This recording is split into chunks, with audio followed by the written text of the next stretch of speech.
जब प्रहलाद के रोम रोम में से कोई प्रकाश निकलकर उन्हें अधूरा सा बनाने लगा।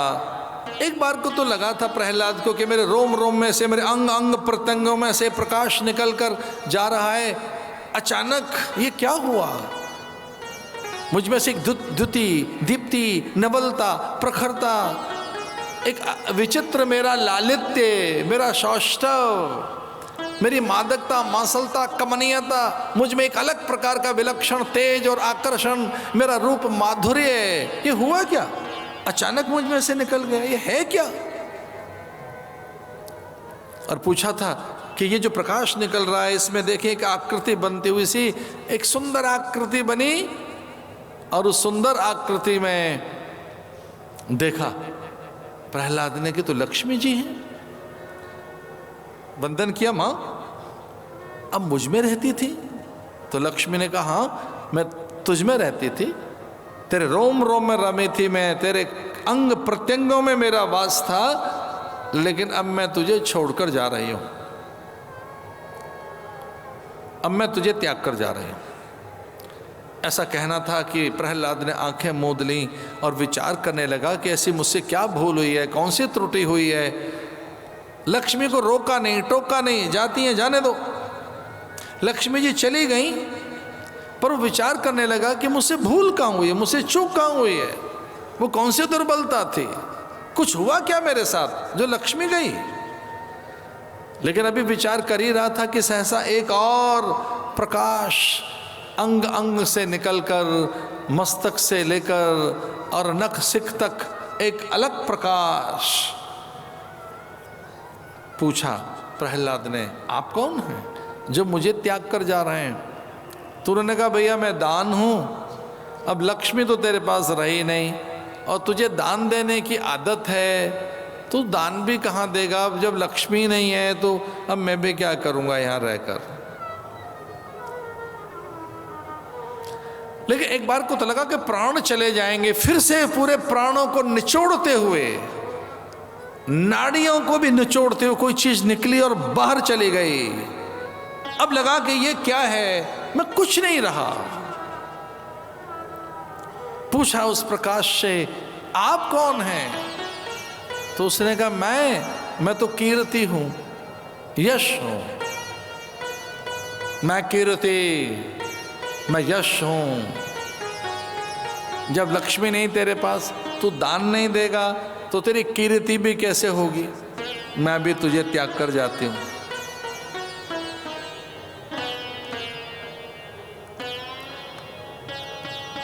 प्रहलाद विचार करने लगा कि क्या मेरा जीवन कीर्ति के लिए है? क्या केवल मेरा जीवन लक्ष्मी के लिए है? और ये लक्ष्मी मुझे त्याग कर गई तो क्या यत्न करने चाहिए कि लक्ष्मी वापस आए? और कौन से साधन करूं कि फिर से मैं दान दे सकूं?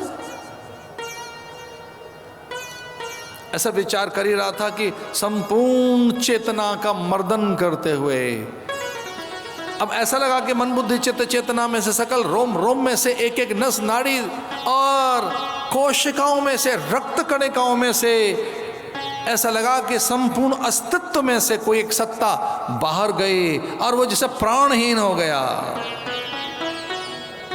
लगा कि प्राणहीन हूं मैं, अब मेरा कोई अस्तित्व ही नहीं रहा, मेरी कोई निजता, मेरी कोई व्यक्तिकता, मेरी कोई अपनी सत्ता, मेरा कोई स्वरूप, मेरा कोई स्वभाव, अब मैं कुछ नहीं रहा। एक दिव्य प्रकाश, अब बहुत बड़ा प्रकाश था वो सामने, वो अद्भुत प्रकाश था, वो लक्ष्मी से भी कहीं बड़ा प्रकाश था। तो प्रहलाद को लगा कि कहीं ये मेरी समूची निजता, मेरा सत्व, मेरा अस्तित्व, ये कहीं कोई मुझ में से ही मेरी कोई दिव्य आत्मा, पर मैं जिंदा कैसे हूं अभी? ये मुझ में से सब कुछ मेरा निकल गया, फिर भी मेरे प्राण चल रहे हैं, फिर मेरी काया अभी भी खड़ी है। ये है कौन जो सब कुछ मेरा लेकर बाहर गया? अब कुछ बचा नहीं मेरे पास। लक्ष्मी के जाने के बाद भी मैं था, दान नहीं है तो भी मैं था, कीर्ति गई लेकिन मैं पूरा पूरा था, अब मैं अधूरा हूं। लक्ष्मी गई लेकिन मैं फिर भी पूरा था। दान और कीर्ति के बाद भी मैं अधूरा नहीं था। लेकिन ये कौन निकला है मुझ में से कि मैं अधूरा हूँ, या कि मैं अपूर्ण हूँ, या कि मैं न कुछ हूँ, या मेरा कोई अस्तित्व नहीं रहा, अब मेरी कोई सत्ता और निजता नहीं रही। ये कौन है जो मुझ में से गया है निकल कर? पूछा, ठहरो ठहरो, अरे कौन हो जो मुझे छोड़कर जा रहे हो? ये मुझ में से कौन निकल गया जो मुझ में से मेरापन पूरा छीन कर ले गया?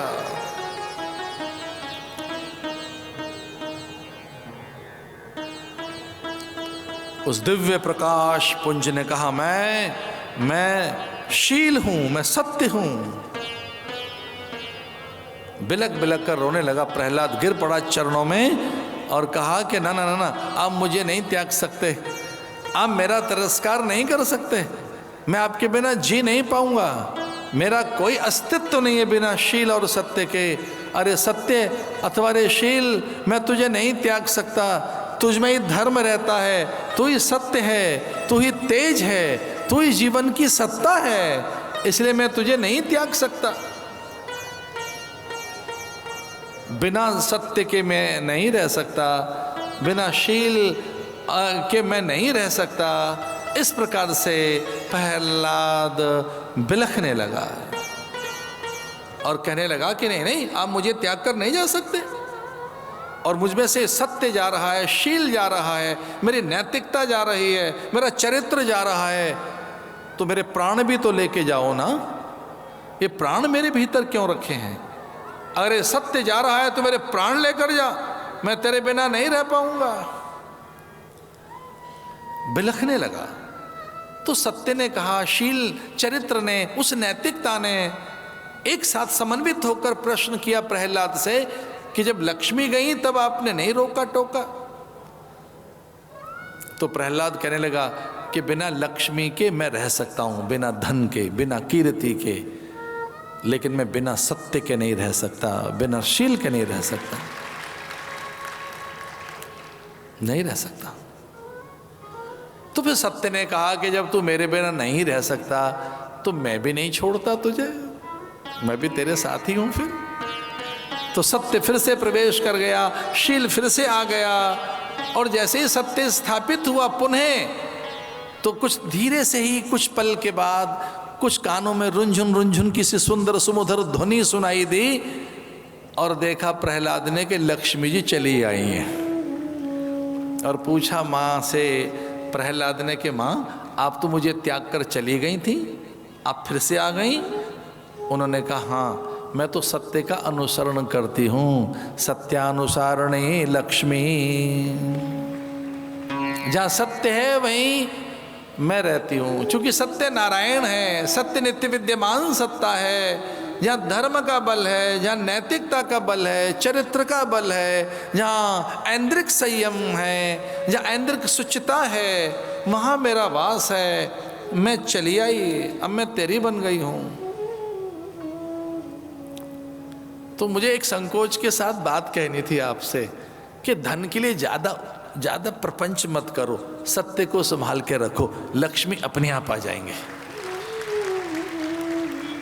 अपनी नैतिकता को छोड़कर, अपने चरित्रशील संयम को छोड़कर, अपनी स्वाभाविकता को छोड़कर, हम अपने धर्माचरण से विलग होकर, अपनी प्रकृति से मुख मोड़कर और केवल धन के पीछे भागें, सम्मान के पीछे भागें कि लोग हमारी विरुदावली गाएं, प्रशस्ति गायन करें, प्रशस्ति पत्र पढ़े जाएं, अभिनंदन ग्रंथ लिखे जाएं, हमारी गाथाएं लिखी जाएं। इन गाथाओं का त्यागानुसारणी कीर्ति, जिसे त्याग करने लगोगे कीर्ति आपका पीछा करेगी। सत्यानुसारणी लक्ष्मी, जिसे सत्य का आचरण करोगे लक्ष्मी अपने आप आपके पास आएगी।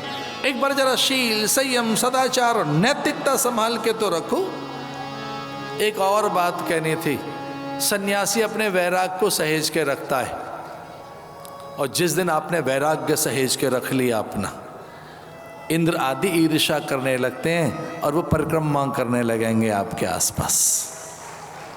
इसका अर्थ क्या हुआ? देव अनुकूलताएं आने लगेंगी, देव अनुकूल हो जाएंगे, विधान आपके अनुकूल हो जाएगा। बस आपको वैराग्य संभाल के रखना है, धर्म को सहेज के रखना है।